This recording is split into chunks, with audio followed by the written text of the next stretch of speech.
What's going on, guys? Welcome to another edition of the NarikChase channel. I'm your boy NarikChase, and in this video, we are doing another exceptionally well done character ranker video. Yay! In this video, we're of course going to be talking about the Daywalker, the legendary vampire hunter Blade, portrayed by Wesley Snipes. Uh, yeah, I kind of ended it off. You want to jump in there? Oh, Blade. Well, we had 3 movies with Blade, each one a little bit better than the other. We actually even in the thing with Blade, actually, real quick, funny. If you know who Blade is a Marvel character, hunts vampires, keeps them in check because he's a half vampire, half human, basically. He doesn't have a lot of the vulnerabilities that the normal vampires. He's not allergic to the sun. Silver doesn't hurt him as bad. It still hurts him, but not as bad. He's very skilled, well trained, got a badass sword that's all silver, which is pretty freaking sweet. Mm-hmm. And but I always pick on the sparkly vampires from Twilight, and there's a meme that was going around on Facebook that had the two main characters of Twilight sitting there and looking all lovey-dovey to each other, and in the background you see Blade with a sword. And it's how it should have ended. I was like, oh my god, so perfect. I'm gonna see if I can find it. It's hilarious. But anyway, Blade is pretty badass. I mean, we had some really cool episodes with Blade. I say the first one we get introduced to him, we have a guy, if I remember, is Deacon Frost. Yep. There are 12. I'm trying to remember. There are 12 clans of the vampires, which are all true blood born, meaning that vampires are born within vampires. They're not turned. But Deacon is not a true born, if I remember correctly. No, he wasn't. In the movie. And so we get him trying to unify or bring together all this to make himself the most impressive super vampire you can do. And, of course, our good guy, Blade, comes in there and puts the whoop ass on him, which is pretty cool. Mm-hmm. But he continues to evolve. He works with a guy named Whistler, if I remember right, who was played by not Jeff Daniels. Man, just spaced out there for a second. Trying to remember that guy's name. I can see his face. I can. Abraham Whistler. Chris Christopherson. Correct, Chris Christopherson, who plays the character. He also plays the character in the comics. In the comic series, he's a reoccurring character that kind of keeps Blade in check himself, because Blade still has the tendencies of vampire. You know, I mean, if he gets exposed to blood or whatever, he has the cravings and things. So Whistler kind of helps create his technology and kind of keeps him in check at the same time, so he doesn't lose that true humanity, which is very cool. And he also taught Blade a lot of what he knows, too, because he was an original vampire hunter family, if I remember right. Yep. So a lot of cool stuff. And like I say, the action in those movies is pretty wild. When we get into the second movie, we get introduced to... no, was it the second or third one? Which one? Oh, his daughter? Where he brings in his daughter. You have the weird, the third one where we actually have the real original vampire Dracula basically showing. And I was trying to remember, what was the second one though? That's the one where he was with the they had the vampires that were vampires that took they kidnapped Whistler and tried to make him a vampire. Yeah, they did that. That was the beginning of the second movie. Mm. Let me go back. Blade movie, Marvel. Yeah. Thank God for the internet. In the second one, he had to deal with a bit of vampire politics, but it was mainly the two main antagonists. One was Jared Nomak, who was genetically altered vampire who bred a breed of vampires that fed on vampires. Well, they fed on anybody, and they converted them even worse. Mm-hmm. And then the other antagonist was his father. Yes, that's right. That was the second one, because the third one was actually where they went after Dracula and brought him back, and he just tore them apart because they were inefficient and stupid people. Okay. Dracula. Boom. The original Dracula. I'm not gonna lie. Blade is Wesley Snipes' portrayal of Blade is what I'm not gonna lie. And somebody else said this, and I completely agree. Wesley Snipes' Blade is the superhero movie that basically kicked off the MCU. Yeah, I could see that. If you Because if you he was first long before. I mean, what year was that? 98. 98. So that was almost a good 5 years before Iron Man. No, Iron Man came out in 2010. Oh, was it that far down the road? I think it came out in 2010, either that or 2008. I think it's 2010. Let me see. Marvel But movies. Let's see. 2008. So yeah, he came out 10 years before. So yeah, you could say that for sure then. And he managed to bring a comic book, made it really realistic, but not too corny either. It wasn't cheesy. And I think it's because it was dark and because it was serious. And Blade is not a joking character, so you didn't get like it wasn't kind of like how Michael Keaton's Batman. Yeah, I mean there were some moments where you had a little bit of subtle humor, kind of like when he walked up on what's her name, looking at the Bush guy thing in his study. Yeah, and he kind of threw a little comment out there, just that subtle, tiny humor, but Blade style. And that's what makes him like such a funny character, is because he's not funny. Yeah, he's not out there trying to be humorous. He's out there deadly serious, trying to remove the world of these pestilence of the actual vampire, the true-blooded vampires, and even their offsprings. And he trained pretty damn hard for that movie too, because he was ripped and he was very skilled. I know they had him going through swordmaster school and weapons schools and all kind of crazy stuff. Driving, he had to go through some driving, fast-paced driving and stuff. So I mean, very impressive. And Wesley Snipes owns that role. Yeah, they had a TV series for a very brief period of time, but the Blade guy who played it he had a kind of the presence, but he didn't have the ooh la la factor that we're looking for, Wesley Snipes in the series.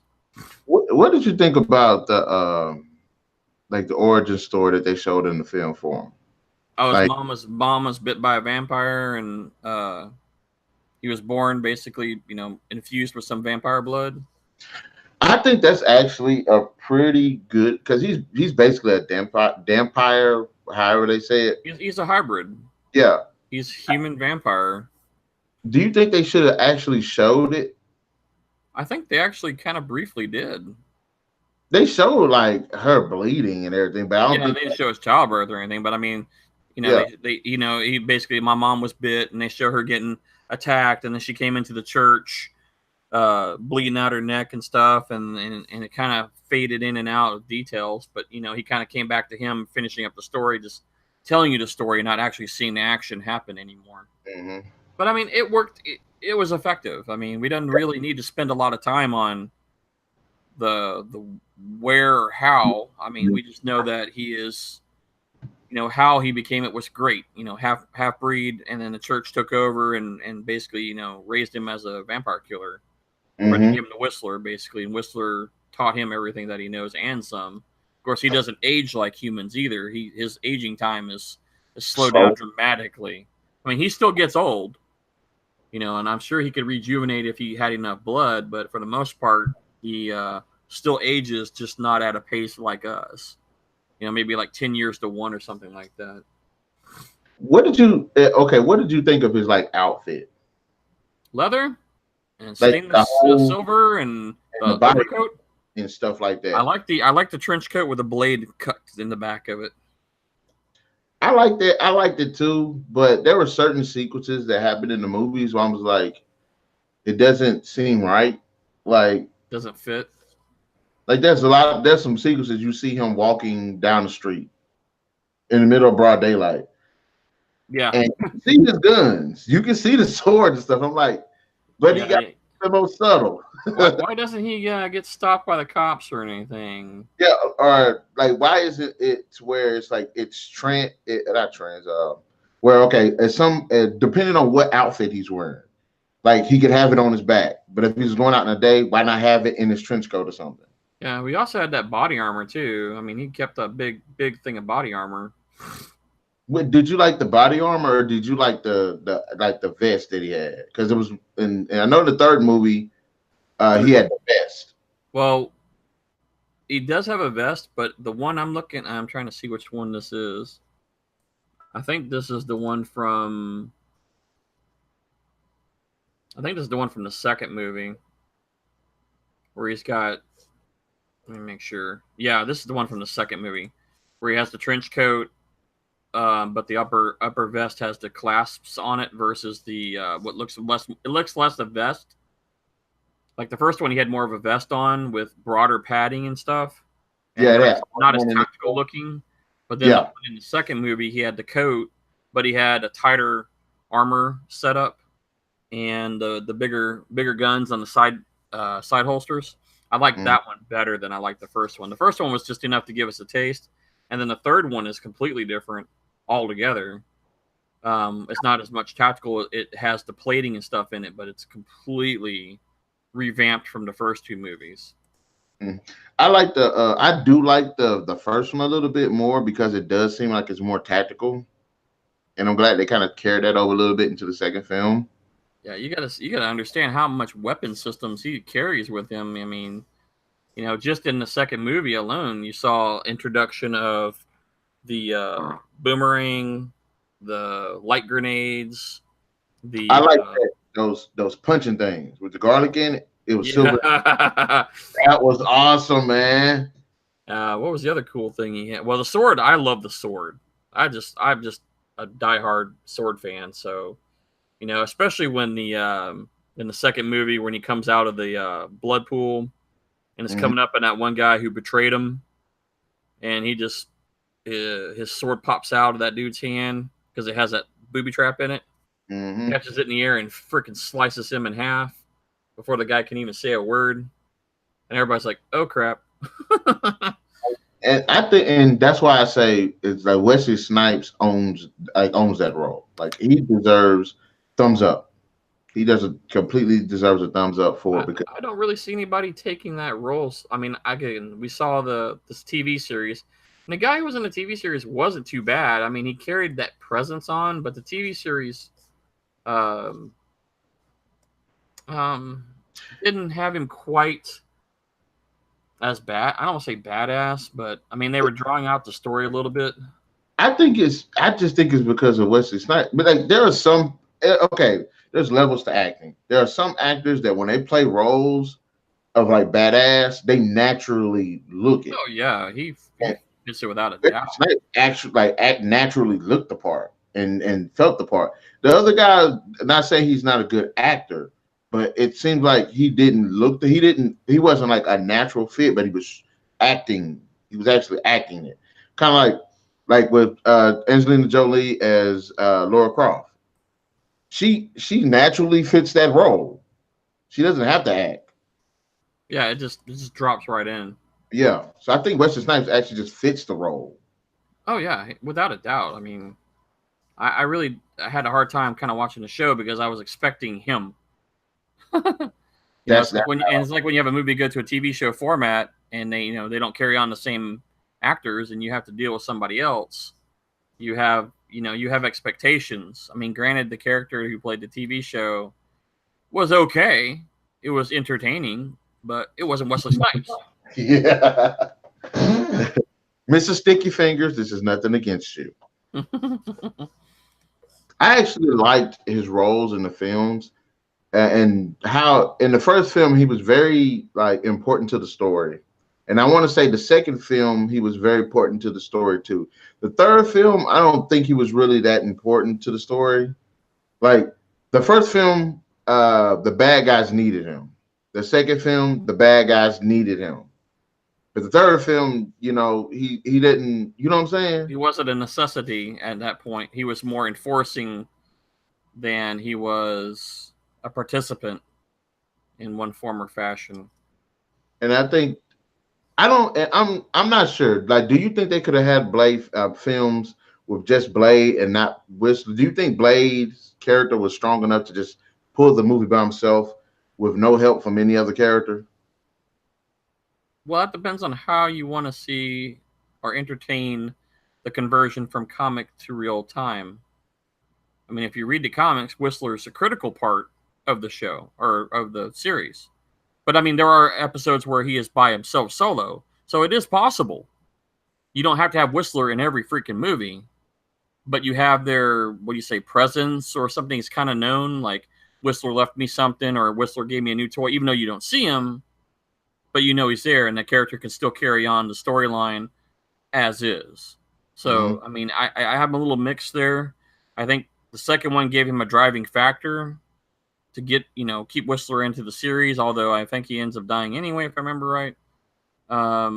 Third. So, I mean, there's a lot of play there. But I think he could carry the show solo because at some point in time, he's going to outgrow Whistler anyway. He's going to outlive him. Physically, he's going to outlive him. So, it's kind of like James Bond where you have the Q and the M. You don't have necessarily the same people, but you have the Q and the M. Yeah. So, I believe it is very possible to carry. I mean, he could carry it very well, easily, without a doubt. All right, let me ask you this then. In each movie, he ends up having to work with a female. And I think the most compelling one, because in the first film, he's working with, I can't remember the woman's name, but there's kind of like a respect that they have between each other. And in the second film, he ends up actually developing this relationship. Yeah, with the daughter of the vampire guy. Which is pretty cool because I like that. I like in that movie because it does show him, even though he's really stoic, that he can have an emotional attachment. Yeah, and he has some humanity still that's still there. And then what made it even more interesting story for the character is she was a vampire. Everything that he hates. Yeah, and she was a full-blooded one too. She wasn't a hybrid. So I think that's and I don't know if I wanted to see more of an arc for the character because even though he's in all three movies, generally what happens in one movie doesn't carry to him doesn't really carry over into the next. So you see him with this relationship in this second film, but the relationship never gets brought up in the third film. And you know what I'm saying? Would you have liked to see like a developing arc for the character? I think Blade was really designed as a episode by episode. I don't think you could really do a good story arc. I mean, it would be very long, and you would have to involve it. I mean, I think the TV show was trying to go that route. But I don't know if it would just be that good of a benefit to do that. I would rather see with Blade particularly though. I would see story by story, episode by episode. That way, I get the full effect every show, every time, and go from that way. Because if we saw a story arc, we would only get like a little bit, and they wouldn't put so much into it that we would get everything that we want. Madam B just got me a question right here. She said, would he be able to go against the characters in the MCU?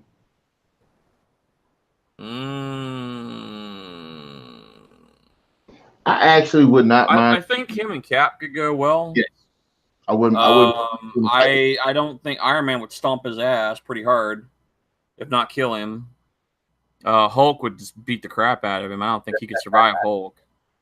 I think a good match between Hawkeye would be an interesting match, but Hawkeye would be long range, not as close. His toe to toe would be America. Would be definitely his level.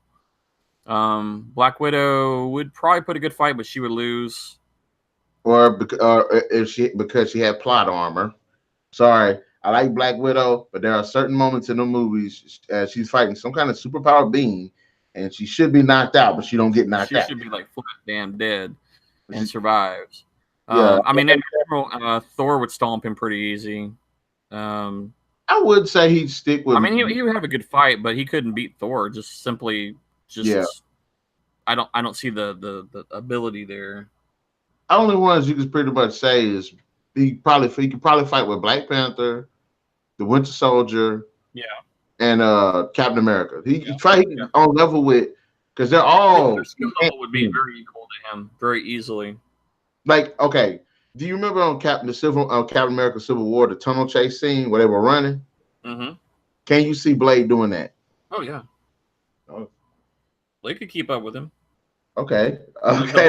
Black Panther and when they're chasing Black Panther through the car scene and all that. I mean, I have no doubt that he would be able to keep up with that. I mean, he doesn't do it a lot in the movies, but I believe in its just physical profile that he would be very easily to keep up. Now, I think T'Challa would be faster. Yeah. Captain would probably be on par physically. I don't know how much Blade would have to. Captain America could go for days fighting. I mean, he's just built. That's just part of the super soldier serum. So he might get him in the long run because Blade might run out of go-go juice, and then he'll get him. Unless Blade's feeding on blood or something, then that's a totally different story. You got to think about this. Usually, people that characters that actually have that type of stamina, it's good. It's long lasting when they're fighting against a bunch of people.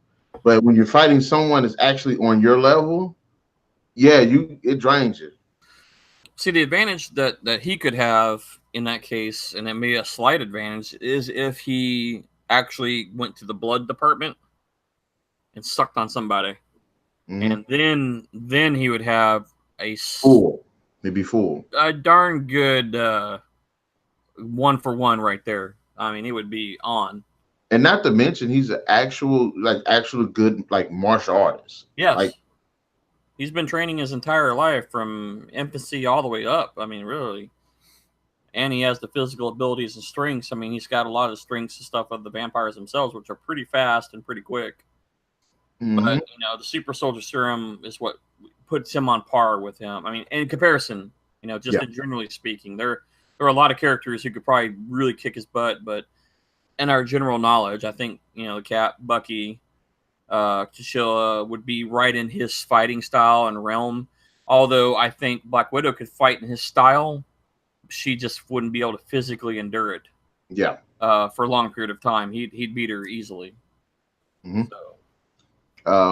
We done came to that time. I want to keep talking about it, but we got to end it here. Well, guys, you've heard our thoughts about Wesley Snipes as Blade. In the comment section below, let us know your thoughts. Do you like him as Blade? Who would you cast as a recast or reboot? And also, if Blade could fight someone from the MCU, who would it be? Be sure to hit that like, share, subscribe, and that notification button to get the best of what's going on in this channel. And be sure to stay tuned because we got more videos that we're dropping tonight. And we'll catch you guys later.